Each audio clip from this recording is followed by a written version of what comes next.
President, Yes. could you discuss some of the recent public accounts of CIA activities in South Vietnam, particularly the stories of or reports of how the CIA has undertaken certain independent operations? They're independent of other elements of the American government that are in South Vietnam. The fact of the matter is that Mr. McCone sits in the National Security Council. I imagine I see him at least 3 or 4 times a week, ordinarily. We have worked very closely together in the National Security Council in the last 2 months, attempting to meet the problems we faced in South Vietnam. I can find nothing, and I've looked through the record very carefully over the last 9 months, and I could go back further to indicate that the CIA has done anything but support policy. It does not create policy. It attempts to execute it in those areas where it has competence and responsibility.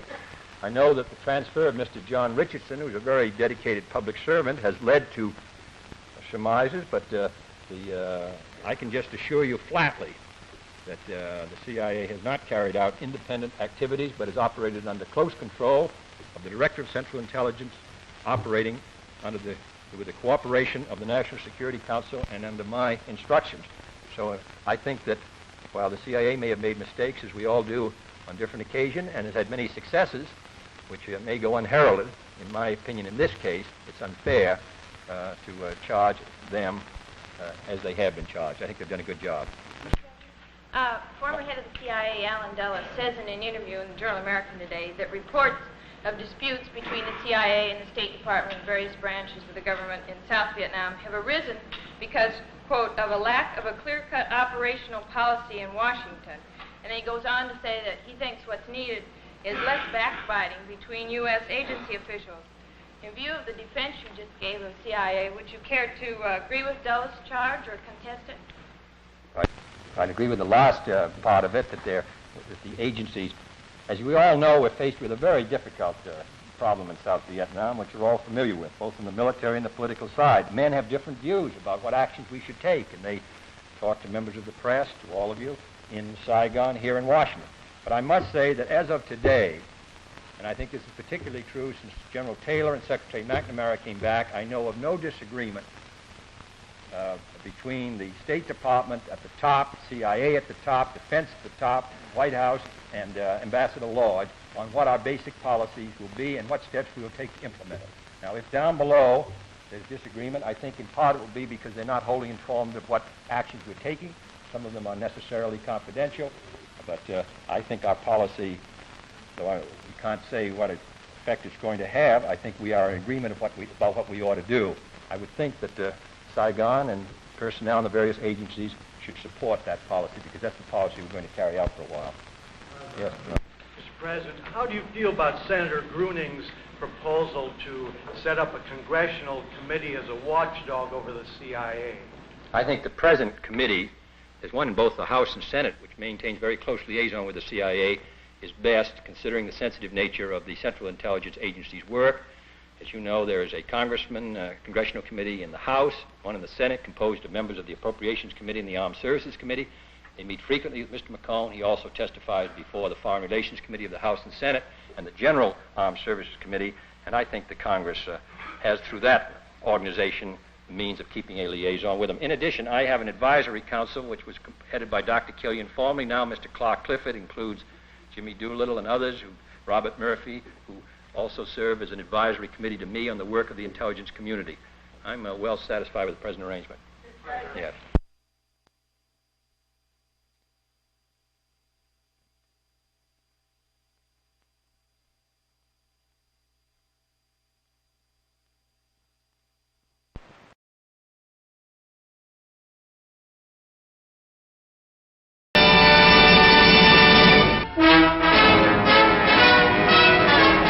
One town's answer to the anti-Vietnam War demonstrations.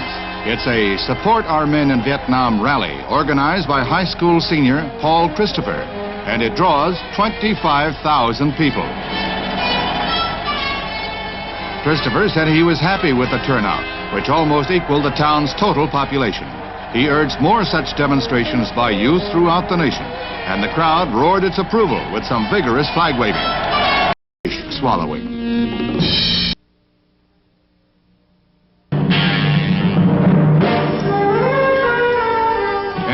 demonstrators protest U.S. involvement in the Vietnam War in mass marches, rallies, and demonstrations. Central Park is the starting point for the parade to the UN building. The estimated 125,000 Manhattan marchers include students, housewives, beatnik poets, doctors, businessmen, teachers, priests, and nuns. Makeup and costumes were bizarre.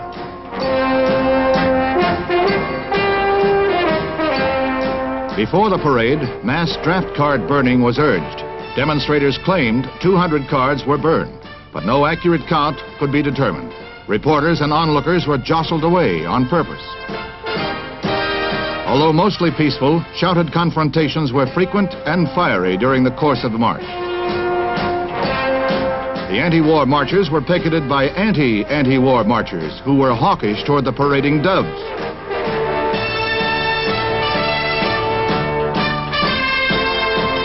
Civil rights leader Martin Luther King leads the procession to the United Nations, where he urges UN pressure to force the U.S. to stop bombing North Vietnam. Police arrested 5 persons as disorderly. 3 were grabbed when they rushed the parade float. No serious injuries, however, in New York's biggest anti-war march. A companion peace demonstration brings out 50,000 marchers in downtown San Francisco. They parade 2 miles along Market Street, pacifists and hippies together. Gigantic Kezar Stadium holds the mass rally, where anti-war songs and speeches figure a short scuffle between pro and con factions. No one was injured. Both demonstrations were sponsored by a loose coalition of left-wing, pacifist, and moderate anti-war groups. President Johnson, meanwhile, let it be known that the FBI is closely watching all anti-war activity. In Rome, a peace demonstration ironically erupts into violence near the U.S. Embassy along the glamorous Via Veneto. Police, alerted to possible trouble, stopped the marchers just short of their goal, and then the march turned into a riot. Peace placards, cafe chairs, and fists flew in all directions. The next phase, a sit-down protest, but Rome police and firemen, too, had a solution. The solution, H2O, applied freely and under high pressure by the Rome Fire Brigade. The strong water jets bowled over demonstrators one after another. They dried out in the pokey. It took police 1 hour to break up the mob. 33 rioters were arrested. Internal drama in the eternal city.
Thank you.